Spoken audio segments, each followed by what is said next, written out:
Kerlin, muito obrigada por aceitar o convite de estar aqui em casa para a gente bater um papo. Esse é um quadro muito especial que eu estou recebendo pessoas que são importantes na minha trajetória e para a gente conversar, bater um papo, e certamente são pessoas que têm muito a acrescentar. Kelly, a gente se conhece já acho que quase 10 anos. Eu te admiro muito como mulher, como as formas como, enfim, tu reflete sobre a vida. É uma das melhores profissionais na área do direito trabalhista, é empreendedora também. E me fala um pouquinho, primeiro de ti, quem é a Kerlin? Primeiro, eu estou honrada de estar aqui, abrindo esse quadro tão importante na tua trajetória, contar um pouquinho também do quanto tu impactou na minha trajetória e na trajetória das pessoas ao meu redor.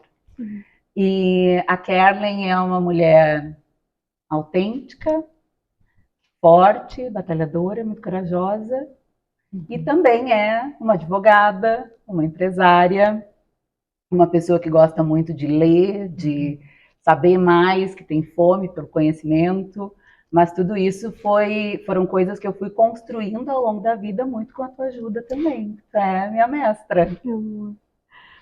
E Kerlin, o que é o tema do autoconhecimento para ti, enquanto mulher, enquanto profissional? Então, para mim é uma novidade, foi uma novidade, né? Começar a pensar em mim, me conhecer, entender quem sou eu, né? Porque fui criada dentro de uma sociedade mais fechada, em que eu precisava servir, né? Ser uma boa mulher, uma boa esposa, ser a melhor nas coisas que eu estivesse disposta a fazer e naquilo que os outros também queriam que eu fizesse. Então, quando eu comecei a pensar nesse tema, com a ajuda da Sonata, foi justamente porque cheguei num momento em que me questionava o que realmente eu queria, né? Dentro de todo aquele universo de construído para mim, o que era realmente a minha vontade e o que não era, né? O que era a construção daquele ambiente onde eu vivia. Então, foi desde sempre muito importante, desde a primeira mentoria que a gente fez juntos, desde a primeira palestra, sempre foi muito importante na construção dessa jornada. Esse autoconhecimento acabou rendendo frutos também na minha carreira, né? E eu acho importante dizer isso porque é muito aquilo que vocês ensinam, né? Que aquilo que a gente cura na gente acaba também reverberando dentro dos nossos negócios, Verdade. dentro da nossa carreira, dentro da nossa profissão. E é isso que eu vejo assim ao longo dos anos, uma trajetória que eu me orgulho bastante, mas que eu sou muito grata também. Vamos para a prática. O que o autoconhecimento gerou de impacto na tua carreira como advogada, dentro de um grande escritório jurídico e junto com os teus clientes? E o que o autoconhecimento gerou de impacto, resultado enquanto empreendedora? Então, se puderes trazer essas duas realidades que tu consegues fazer, né, uma maestria de gestão entre esses dois papéis, aonde na prática, aumentou, sei lá, desde posicionamento, resultado, crescimento de carreira, de modo bem pragmático. Bem, quando eu comecei a acessar esse conteúdo e esse tipo de conhecimento, eu me vejo como uma criança mesmo, uma menina, sabe? E eu acho que o autoconhecimento, ele despertou em mim a mulher que eu sou, e isso acabou também transformando não só a minha profissão, as minhas profissões, como também a forma como eu vejo elas, né? Então, me aterrou e fez com que eu me sentisse mais segura em tudo que eu faço. Então, segurança. Segurança. Okay. Eu tinha uma certa dúvida, assim, aquela coisa de que eu só podia ser uma coisa, né? Então, ser ou advogada, ou empresária, ou uma esposa, mas que eu tinha que ser uma coisa para poder ser boa naquilo. E essa necessidade de focar só em uma coisa, em fazer só uma coisa, acabou me fazendo ficar ansiosa, perder o foco, de fato, nas coisas que eu estava fazendo. Ok. E foi só quando eu entendi que, na verdade, a gente é um compilado de tudo aquilo que a gente viveu, não tem como nós sermos uma única coisa na vida, é que eu me senti mais segura para fazer tudo que eu faço. Ok. Então, primeiro, o autoconhecimento trouxe segurança nas escolhas. E segundo, a compreensão do quão multifacetada tu és. Então, nessa necessidade de que eu não preciso definir apenas um caminho de carreira, mas que eu posso estar bem em vários caminhos. Isso é uma visão muito renascentista, né, do ser humano múltiplo, que eu posso ser muitas coisas. Isso é muito bonito porque o ser humano é muitos talentos, então a gente pode exercê-lo de diversas formas. Então, falar de dois resultados, segurança e essa capacidade do agregar, né, do e, não do ou. O que mais trouxe de resultado prático na tua vida, o autoconhecimento?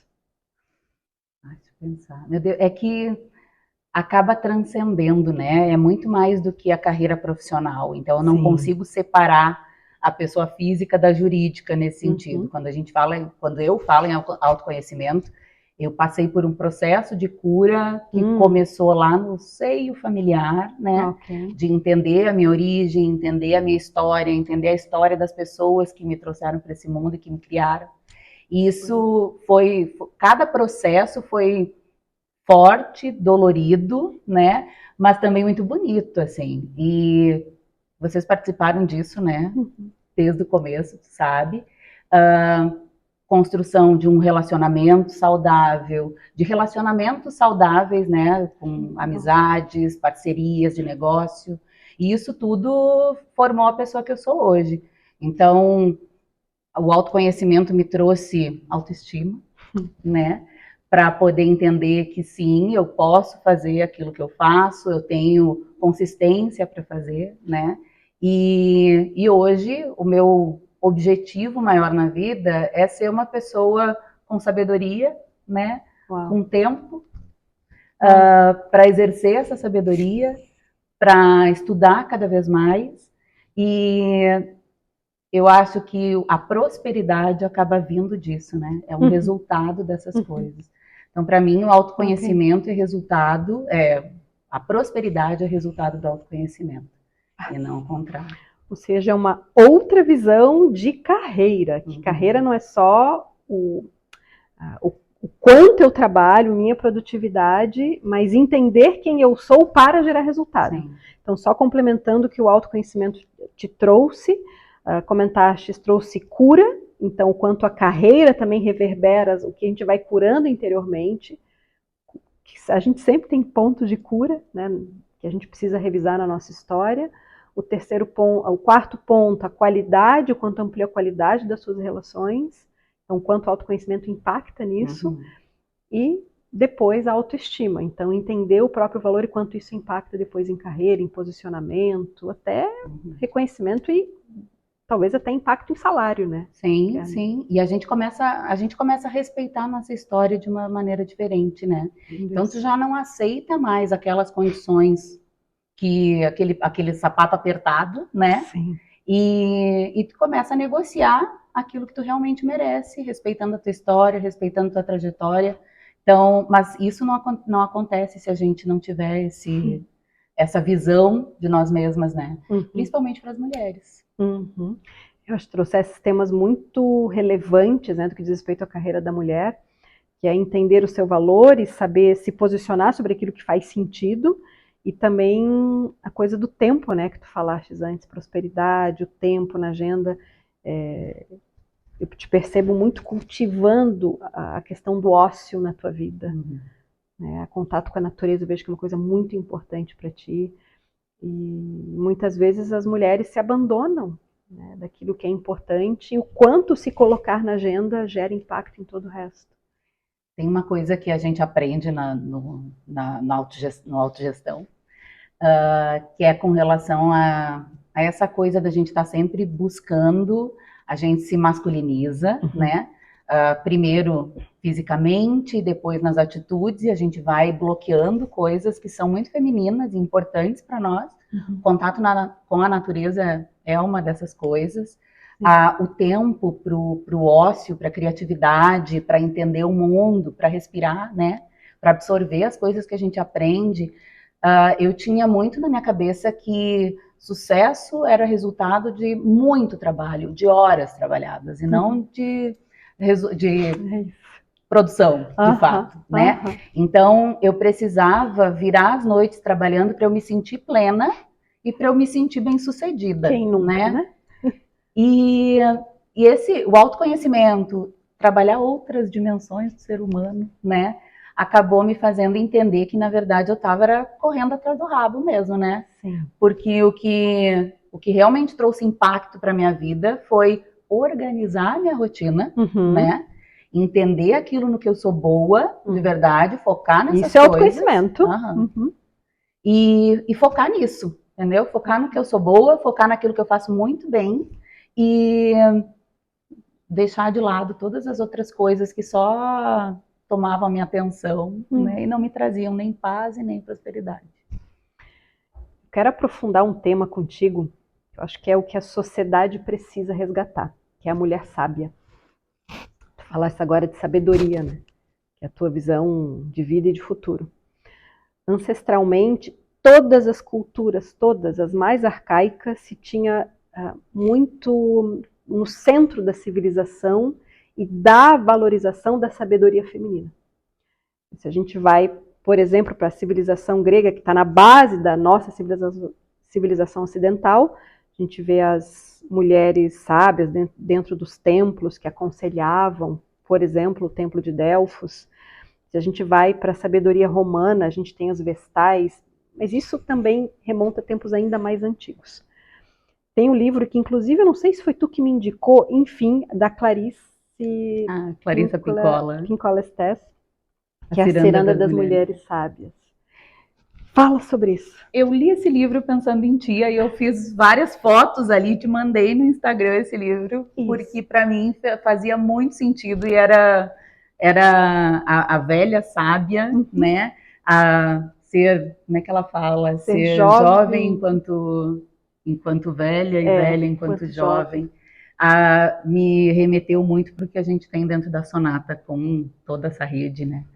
Mas, enfim, esse livro para mim foi um espetáculo. Eu li ele chorando do início ao fim. Ele é muito forte. Porque ele resgata essa ancestralidade, essa história, né?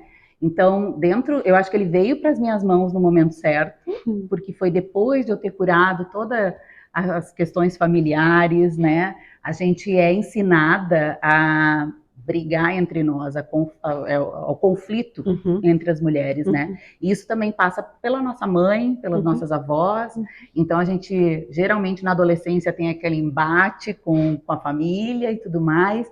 Mas quando a gente começa a entender o quão parecidas são as histórias, o quão importantes são aquelas coisas que elas têm para nos ensinar também, e começa a absorver essa sabedoria, é um sinal assim incrível de maturidade. Sim. E eu acho que foi a partir daí que eu comecei a me sentir uma mulher adulta, de fato, sabe? Sim. E preparada. Quando eu comecei a entender e a acolher as outras mulheres, mas principalmente as mulheres que estão próximas de mim, que vieram antes de mim. E autoconhecimento desperta essa mulher sábia, porque a alma é sábia. A alma sabe. E quando eu dizia que a nossa civilização precisa resgatar isso, então é o papel da mulher conselheira. Por isso que os conselhos de empresas precisam cada vez mais dessa mulher que vai muito além de saber ler um balancete, de entender a estratégia de mercado, mas de acessar essa sabedoria que está dentro de todas nós. E para isso, a nossa sociedade precisa aprender a ouvir e respeitar a mulher sábia. Que claro, que requer tempo, né? A gente sabe que precisa passar um pouquinho do zenta, né? De ter um pouquinho de cancha, de história, mas voltando àquilo que tu disseste, né, o quanto o cultivo de si mesma nutre a nossa sabedoria interna. Tu vês essa correlação? Com toda certeza. Tem fases assim na minha rotina que eu sei que não adianta, não vai sair nada de bom mais da minha cabeça, porque eu tô exausta. Eu preciso colocar o pé na grama, eu preciso respirar o ar puro, eu preciso tomar um banho de rio, porque para mim vai fazer diferença e eu vou ficar mais. As coisas se esclarecem na minha cabeça, eu recordo de coisas que eu já aprendi, né? E eu sou muito mais criativa. E eu acho que o papel, eu sou uma advogada, o advogado ele atua conforme a lei. A lei é morta, é uma coisa escrita, né? Todo mundo tem acesso à lei, a esse conhecimento legal. É só ter condições financeiras de pagar o curso e comprar o conhecimento, né? Mas a interpretação da lei, que é a diferença que faz, né? A vivência que tu adquire conhecendo pessoas, conhecendo gente, assistindo um filme, sabe? Assistindo uma peça de teatro, são coisas que não são acessíveis para comprar, sabe? Não é ler um artigo e tá ali. Não.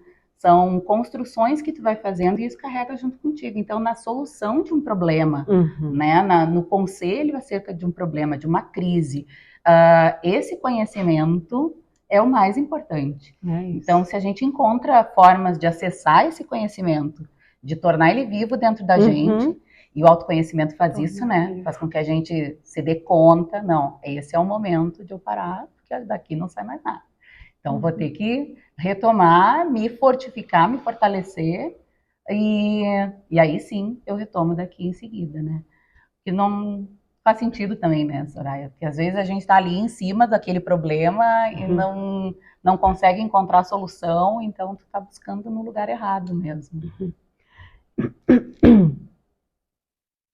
E é muito bonito que tu comentas em tornar vivo este conhecimento, né? Porque é como se o tempo que a gente destina de autocuidado, de cultivo do que nos importa, cada uma vai encontrar a sua fórmula, é a chama dessa sabedoria, que é a nossa amiga, né, nos momentos de desafio, que a gente precisa encontrar uma solução para um cliente. Então, é um novo paradigma do que é o sucesso, como eu havia comentado antes, né? Então, a gente vem de uma educação de profissional, corporativa, onde eu preciso estar ali, né, na máquina, entregando para mostrar o quão profissional eu sou. Mas a nossa é a primeira geração que está entendendo que para ser efetiva, gerar resultado e ter performance, eu preciso de tempo. A alma precisa de tempo. Sabe que a Ana Cláudia Quintana Arantes, nos livros que ela escreveu, ela fala muito sobre isso e ela dá alguns exemplos, sabe? Do quanto como a gente não se dá conta de que o tempo é o nosso ativo mais importante, né? E que a gente passa os dias inteiros tentando fazer com que o fim do dia chegue mais rápido, que o final de semana chegue mais rápido, e a gente não se dá conta que a gente está adiantando a morte, né? E que a gente está adiantando o fim e não vivendo o durante ali, né? Então, Sêneca também, no livro que vocês indicaram, Sêneca também diz isso, né? Que quando a gente vende o nosso tempo, a gente não recebe mais tempo de volta. A gente recebe dinheiro, mas a gente não recebe mais tempo de volta. Então, se tu vende uma semana da tua vida, tu não vai ganhar mais uma semana no final. E isso me faz valorizar cada vez mais o tempo que eu tenho e o tempo de qualidade, né? Em que eu quero focar, em que eu quero gastar esse tempo que eu tenho, que é precioso e que eu não sei quanto que é. Ou seja, autoconhecimento gera uma nova dimensão do que é sucesso. E sucesso para uma mulher sábia é o que eu faço com o meu tempo. Se eu pudesse sintetizar, enfim, tudo que estás compartilhando aqui. Exatamente. Ou seja, uma mulher dona da sua vida, capaz de escolher o que faz a cada instante. Queria agora te fazer uma pergunta, Kerlin. Kerlin, queria falar contigo agora de um tema que geralmente as pessoas têm muito desafio de passar por isso, que são as crises existenciais, lutos que podem acontecer de diversas formas, até porque citaste da Ana Cláudia, né? Que ferramentas e o que tu fizestes nos teus momentos mais difíceis de vida? Eu acho que pode ser uma inspiração para quem está aqui nos ouvindo, porque não adianta, momentos de crise todo mundo vai passar, né? E de morte e renascimentos. Então, o que tu fizeste? Tens algo para compartilhar com quem está nos ouvindo? Eu não sei, assim, eu acho que eu e muitas mulheres também, né, não fui criada para ter momentos para mim. Uhum. Então, ficar sozinha, ficar na solitude, né, só comigo mesma, sempre foi um sacrifício para mim. A primeira vez que eu fiz isso foi uma descoberta. Então, a partir de então, viajar sozinha, viajar com amigas, viajar com outras mulheres, ficar só com os meus pensamentos, entendendo o que é suficiente para mim naquele momento, sabe? É sempre muito importante quando tem algum momento de crise, algum momento de dúvida, um momento em que eu não sei o que fazer, eu preciso silenciar as vozes ao redor, sabe? E entender o que eu quero. E isso é muito recente na minha vida. Não faz pouquíssimo tempo que eu me libertei disso, de não ter que estar com o marido, de não ter que estar com um grupo, não ter que estar estudando, não ter que estar trabalhando, fazendo alguma coisa, né? E estar me ouvindo. E depois que isso passou a acontecer, que eu aprendi a fazer, e ainda não sem dor, né, Soraya? Porque muitas vezes que eu vou viajar sozinha, alugo uma casa e vou pro meio do mato, eu ainda me sinto culpada de estar ali, sabe? Mas eu sei que isso foi uma coisa construída e eu busco desconstruir isso na minha cabeça. Então, brigo com essa ideia e eu sempre volto muito melhor. E sempre volto com a solução do meu problema e às vezes do problema de um monte de gente ainda que precisam que eu esteja bem, precisam que eu traga soluções, sabe? Ou seja, tu trouxeste, acho que a síntese do que nós precisamos quando a gente passa por um momento de crise, que é o encontro consigo mesmo. E para isso a importância do silêncio, né? E o silêncio não é ausência de música, por exemplo, é encontrar esse ponto de quietude dentro. E é importante a gente saber conviver só com a gente mesma. E tu falaste uma coisa que eu acho que é fundamental, eu estou conectando com a minha biografia também, o quanto as viagens são importantes nisso. Sozinhas, viagem com amigas. E quantas mulheres eu vejo com dificuldade de terem coragem de embarcar sozinha no avião. Sim. E o quanto isso impacta na tua própria autonomia dentro. Tem viagens, que não sei se isso já aconteceu contigo, que eu entro no avião e já começa a cair um monte de solução na cabeça. Sim. Ou seja, o ato de viajar, ele é muito terapêutico. Muito, muito. A gente conhece coisas que não estão no nosso dia a dia, vê coisas que não estão no nosso dia a dia, se abre para encontrar outras realidades, né? Para conhecer outras coisas diferentes também. A gente sai do óbvio, da mesmice, mas fazer isso sozinha, sem assim, sem, sei lá, filho, marido, namorado, tem um sabor especial, sabe? Porque quando a gente está com alguém, a gente acostuma desde pequena a ir abrindo concessões, né? Abrindo concessões. Sorria porque senão a tia vai ficar chateada. Pega esse vestido aqui porque tua mãe acha mais bonito. E a gente vai abrindo concessões. Quando a gente começa relacionamento, a gente, então, abre concessões o tempo inteiro, porque aí é importante, né? Cada um ceder um pouquinho no relacionamento para chegar ali naquele lugar e conviver juntos, mas a gente está cedendo. E a gente não tem aquele momento de que senta no sofá no final de semana, aí meu marido gosta de filme de ação, eu gosto de filme de suspense. Aí a gente assiste uma comédia, que é porque os dois gostam, mas os dois gostam um pouquinho. Quando é que eu vou fazer aquilo que eu quero muito, né? Quando é que eu vou ir no cinema sozinha? Se eu não me desprendo dessa coisa de que tem que estar sempre com alguém, tem que estar sempre colado com alguém, sabe? Eu acho que isso é um conhecimento importante, mas é um aprendizado importante para todas as mulheres, sabe? Porque a gente não sabe viver se não for colado em alguém. E o segredo dos relacionamentos é esse, né? É ser independente, é entender que existem 3 personas ali, né? O teu companheiro, tua companheira, tu e o relacionamento. Todo mundo tem que estar bem, pleno e feliz. Então, se eu estiver só abrindo mão da minha vida, das coisas que eu quero, de viajar, de conhecer lugares diferentes, de ter experiências que eu não pude ter quando eu era mais jovem, por N razões, porque não tinha condições financeiras, porque não tinha, estava numa cidadezinha do interior do Rio Grande do Sul, e é muito triste a gente pensar que precisa separar da pessoa que tu ama para poder viver a tua vida, É verdade. né? E conseguir fazer isso, unir as coisas e ter um relacionamento saudável, entendendo que cada um é dono da própria vida, da própria existência, do próprio futuro, né? Que a gente não vai viver aqui para sempre, a gente não vai, nada é para sempre na vida, e que a gente precisa saber o que fazer quando chegar o momento de nós estarmos sós, né? Sozinhos e e a morte é isso, né? Quem nós somos e onde está o caminho. E por falar em arte, eu sei que tu é uma apaixonada por arte, tu é uma balaúra, né? Não sei se segue, né, dançando, porque é uma paixão nossa em comum é o flamenco. O que tu enxerga da arte nesse nutrir a nossa sábia? Também não fomos acostumadas, não fomos ensinadas a conviver com a arte, a nos alimentar de arte. Na minha vida, pelo menos, a arte sempre foi algo muito, sei, muito fora daquilo que eu podia utilizar na minha profissão, no meu crescimento. Então, não, arte, tá, não. Arte é só para bonito, né? Aprender a fazer essa leitura das coisas uma coisa incrível, assim. Mas também aprendi com a sonata a valorizar as pequenas coisas e ver arte também, não só nos grandes pintores, na música, na dança, mas também nas pequenas coisas, sabe? Do dia a dia, assim, no sorriso, na forma como alguém te acolhe quando tu precisa, sabe? Então, para mim, perceber o que é arte de verdade e trazer ela para minha vida de várias maneiras, no flamenco, né?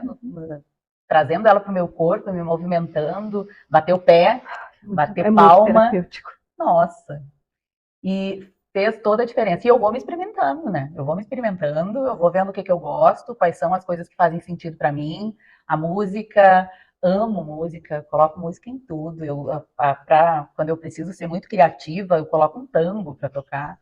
E então, para mim, a arte acaba me cercando de todas as formas, mas eu só percebi isso há pouquíssimo tempo também.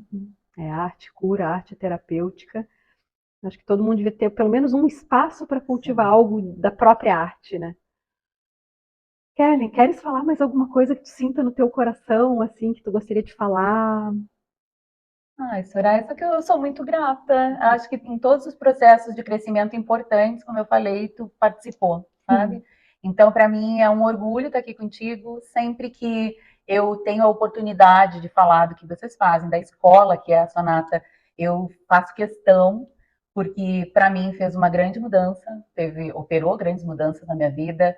Tanto que hoje, né, dentro da Sonata, tem como colegas, amigas da vida toda e pessoas muito queridas e que eu fiz questão de trazer para perto porque precisavam acessar aquilo, precisavam conhecer aquela grandiosidade para ver o quão grandiosas elas eram também, sabe?